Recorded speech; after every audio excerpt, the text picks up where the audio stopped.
बाळाला भाजी कशी खाऊ घालायची हा प्रश्न पडलाय. चला तर मग बनवूया हे मटर बटाट्याचे कटलेट्स.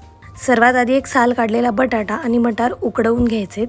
त्यानंतर त्यामध्ये थोडीशी कोथिंबीर, जिरा आणि ओव्याची पूड आणि भिजवलेले पोहे ॲड करायचे. त्यानंतर हे मिश्रण चांगलं एकजीव करून मळून त्याचा एक गोळा तयार करायचा आहे. त्यानंतर तापलेल्या तव्याला थोडंसं तूप लावून हातावरती तूप घेऊन त्याला छोटे छोट्या कटलेट्सचा आकार देऊन घ्यायचा आहे. बनवलेले सर्व कटलेट्स तव्यावरती दोन्ही साईडनी गोल्डन होईपर्यंत चांगले भाजून घ्यायचे आहेत. या कटलेट्समध्ये असलेल्या मटर आणि बटाट्यामुळे बाळासाठी आवश्यक असणारे प्रोटीन्स, मिनरल्स आणि विटॅमिन्स बाळाला मिळतात आणि हे तुम्ही दह्याबरोबर दिल्यावरती त्यांना नॅचरल प्रोबायोटिकही मिळतं.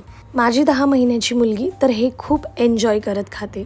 सो तुम्हीही नक्की ट्राय करा आणि कसं वाटलं ते कमेंटमध्ये सांगा. बाय.